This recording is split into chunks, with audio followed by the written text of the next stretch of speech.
Nakabalik na ng Manila sila Joshua at Juliana. Nagpaiwan na muna sa Quezon ang mama ni Juliana, para maasikaso pansamantala ang bukid. Maghahanap ito ng magsasaka at caretaker ng bukid.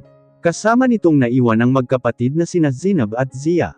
Nakatulog na ang kambal, at tig-isa sina Joshua at Juliana na binantayan ang kambal. Mukhang napagod sila sa paglalaro sa bukid.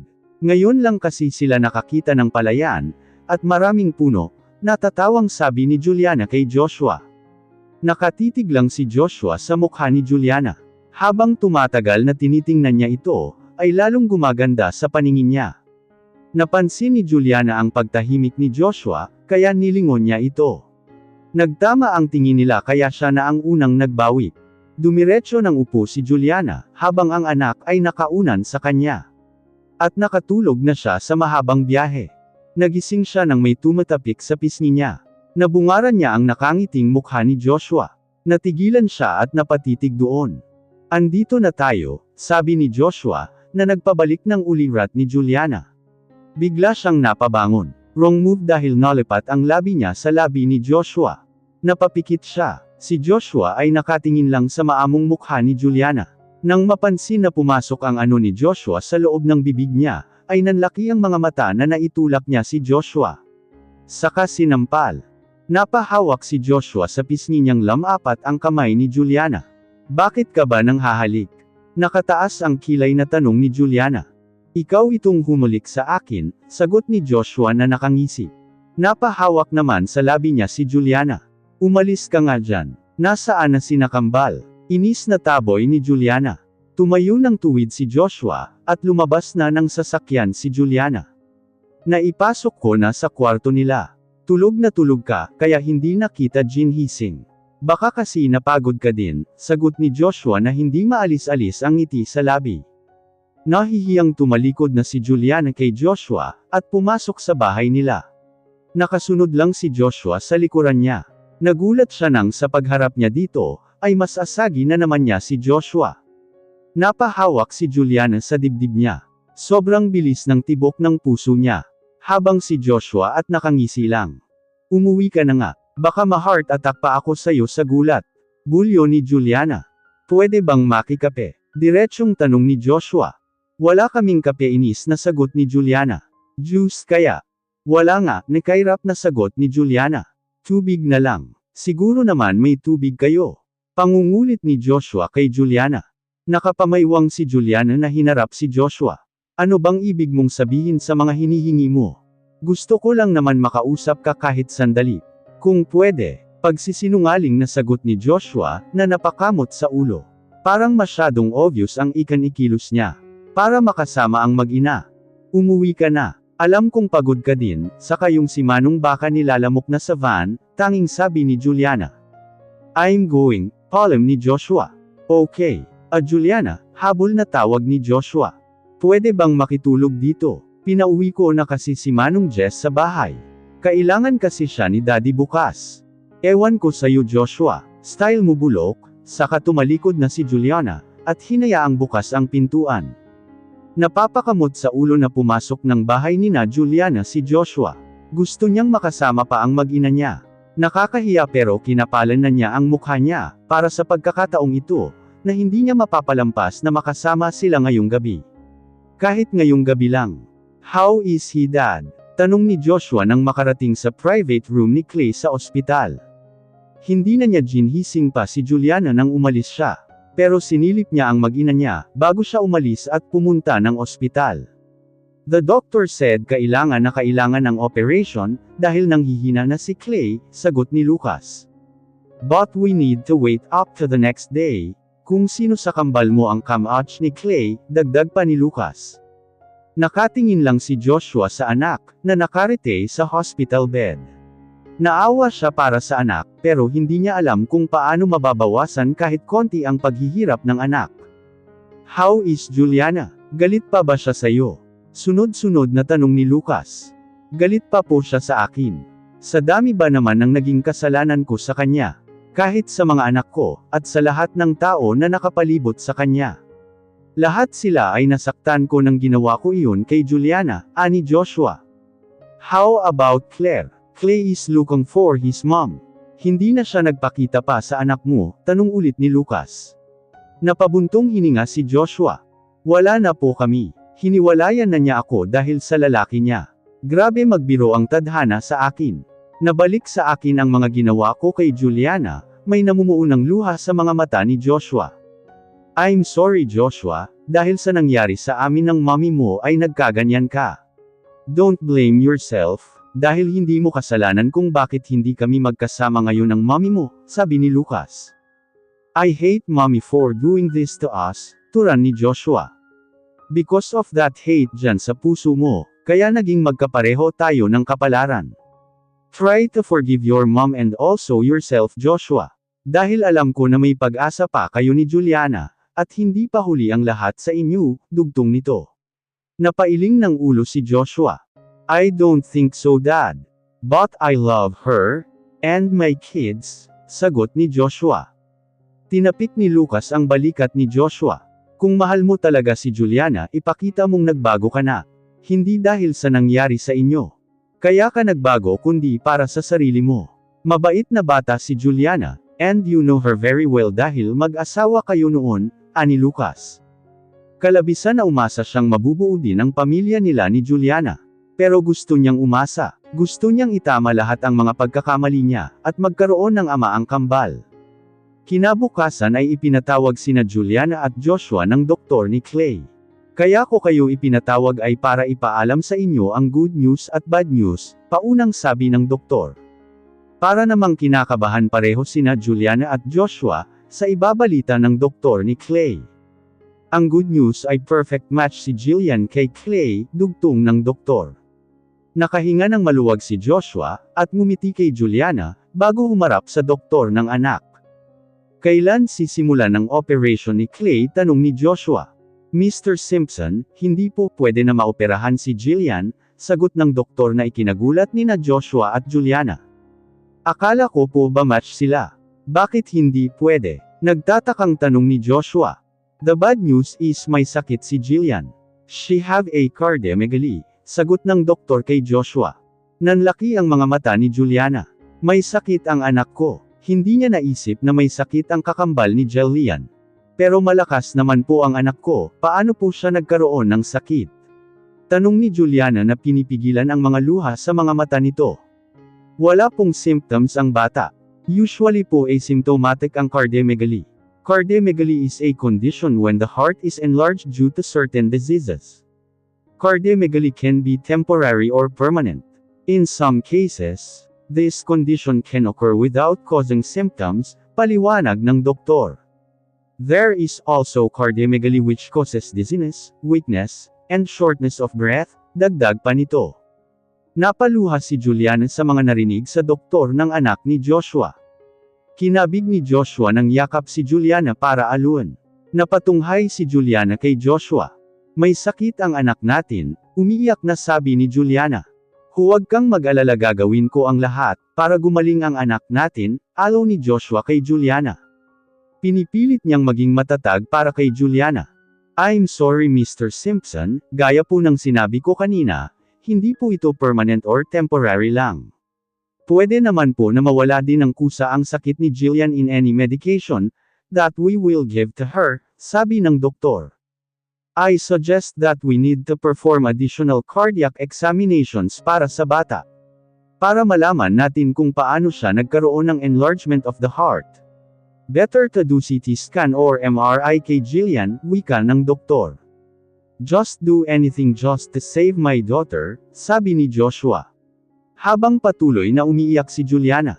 I will do my best Mr. Simpson, sagot ng doktor.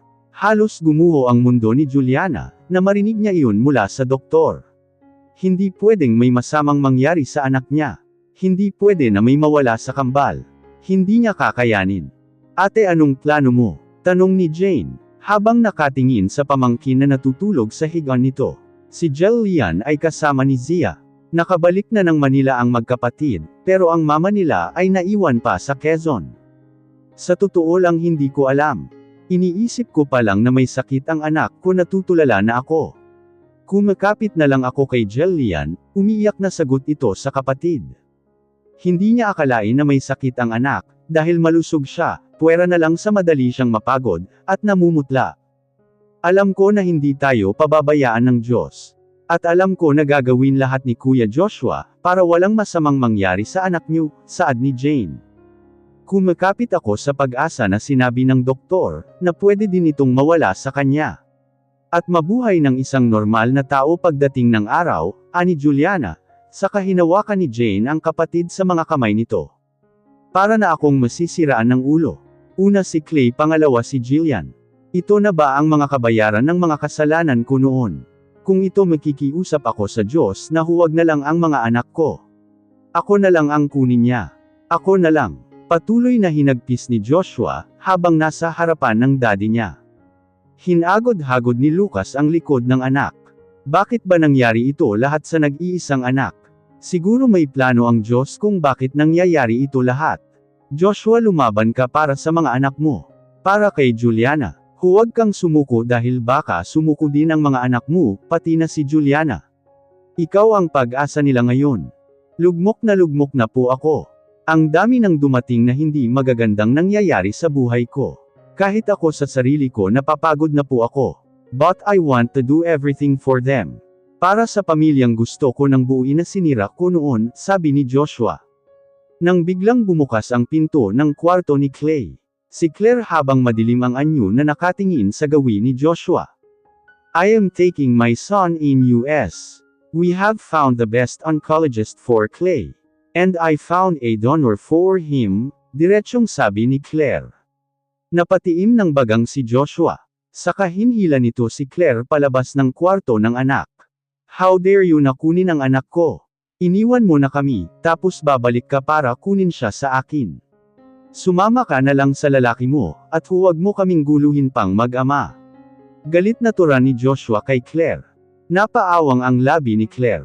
Alam niyang galit si Joshua sa kanya, dahil sa ginawa niya. Naisip niya pareho silang matatali sa isang relasyon na walang pagmamahalan. At pinipilit lang niyang mahalin siya ni Joshua. Ayaw niya ng ganoon, mas gusto niya na mahal siya ni Joshua, dahil iyon ang isinisigaw ng puso niya. I know my mistake, Joshua. Alam ko na hindi naman talaga ako karapat-dapat na tawaging ina, dahil iniwan ko kayo. Pero Joshua, ako pa din ang ina ni Clay. Sa akin siya nanggaling at sa akin pa din ang anak ko. Aniya. Huwag mong ubusin ang pasensya ko, Claire. Hindi ako mangingiming gamitin lahat ng koneksyon ko against you. Napataas ang gilid ng labi ni Claire. Is that a threat? Well, if you have connections, I do have also. Huwag mo akong sagarin, Joshua. Dahil hindi mo magugustuhan ang mga sasabihin ko.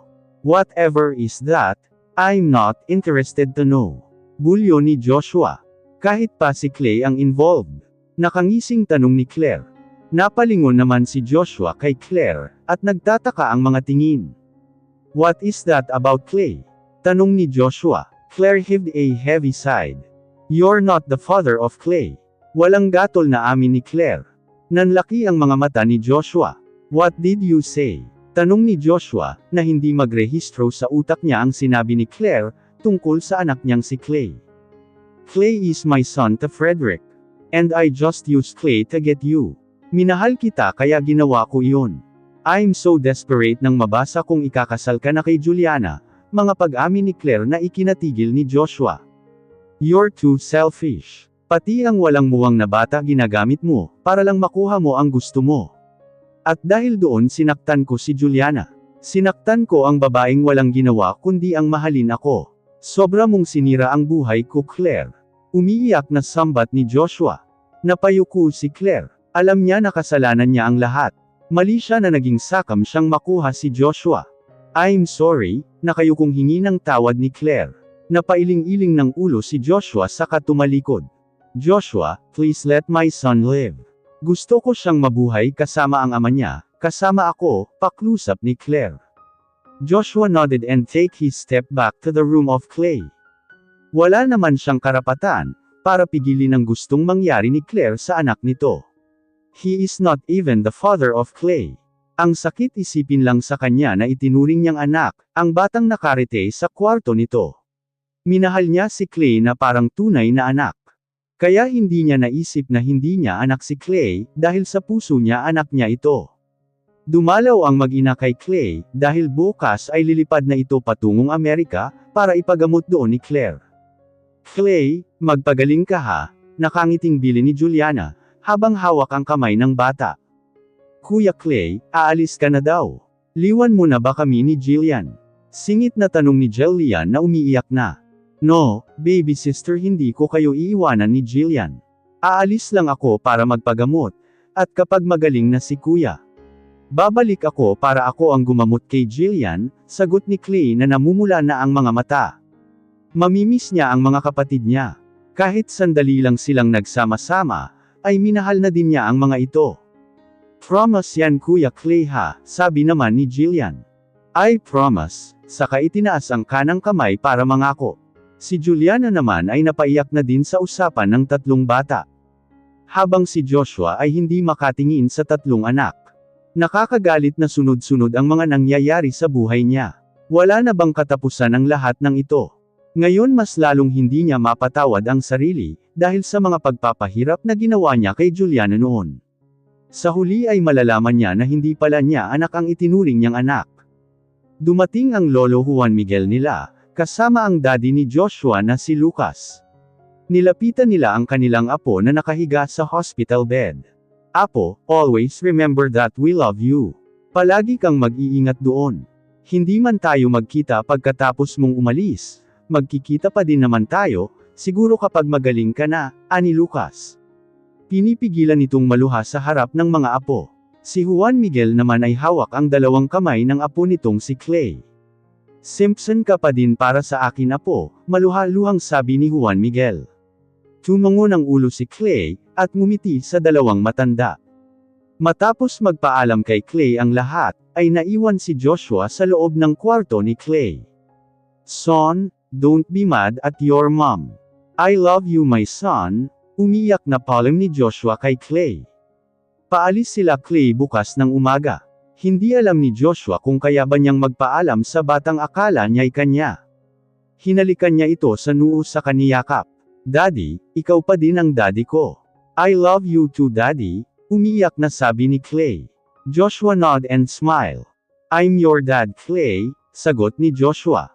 1 glass of whiskey, order ni Joshua sa bartender. Nasa bar ni William siya ngayon gabi, pagkatapos magpaalam sa anak. Maya-maya ay inilalapag na nito ang isang baso ng whiskey. Tinungga kaagad ni Joshua ang isang baso. Ang kaninang isang baso ay naging isang bote na. Tumayo siya saka hinampas ng malakas ang mesa. At pinagsisipa ang mga upuan. Malakas na mura ni Joshua, habang pasuray-suray na naglalakad. Naalarma naman ang mga bouncer, saka hinawakan sa dalawang braso si Joshua. Sir, huwag naman po kayong magwala dito, pakiusap ng isang bouncer, habang hawak pa din ang braso ni Joshua. Ano bang pakialam nyo? Sa gusto kong magwala. Bulyo ni Joshua. Si William naman ng mga oras na iyon, ay nasa kanyang opisina. Alam niyang nasa loob ng bar niya ang kaibigan. At narinig niya ang mga komos iyon sa labas ng opisina niya. Sir William, ang kaibigan niyo po nagwawala at lasing na lasing, humahanggos na sabi ng isa sa mga bouncer. Napailing na lang ng ulo si William, saka tumayo at lumabas ng opisina niya. Nakasunod lang ang bouncer sa likod niya, habang papalapit siya kay William. Joshua, what are you doing? Galit na tanong ni William. Napalingon si Joshua sa kaibigan. At nilapitan ni Joshua ito. Why all of you are mad at me? Saka hinawakan nito sa balikat ang kaibigang si William. Hindi ako galit sa'yo. Halika doon tayo sa office ko, utos nitong sagot saka tumalikod na kay Joshua. Nakasunod lang sa kanya ang pasuray-suray na si Joshua. What you're doing? Pagalit na tanong ni William, nang makarating sila sa loob ng opisina niya. All of you didn't like me. Alam ko naman na napakasama ko. Ang sama-sama ko. Galit na sagot ni Joshua. Iniwan na ako ni Clay, hiwalay na kami ni Claire. Pati sina Juliana at ang kambal ko wala din sa akin. Umiiyak na dugtong ni Joshua. Pare, hindi ka naman nilang lahat iniwan. Andyan lang silang lahat para sa'yo. Ako, kaibigan pa din kita, mahinahong saad ni William. Pero nagalit ka sa akin. Sinumbatan mo ako, ani Joshua. Dahil sa nangyari sa inyo noon ni Juliana. Ngayon wala na sa akin iyon lahat. Lahat naman di ba nagbabago, sagot ni William. William, my life is a mess. Wala na akong mukhang may haharap pa sa pamilya ko. Kahit kina Juliana at sa kambal. Pakiramdam ko wala akong kwenta. Be strong. Ang pagtuunan mo ng pansin si Jillian. You need to savor her and find a cure for Jillian. Lalong magagalit sa'yo si Juliana, kapag pati ikaw ay naging mahina. Humagulgol ng iyak at napaluhod si Joshua. Awang-awa si William sa nakikitang pagdurusa ng kaibigan. Nilapitan niya ito at itinayo. Go home and fix yourself. I know everything will be okay, sabi ni William kay Joshua. Joshua nod and wipe his tears. Salamat pare, sabi ni Joshua. Tumungo at ngumiti si William.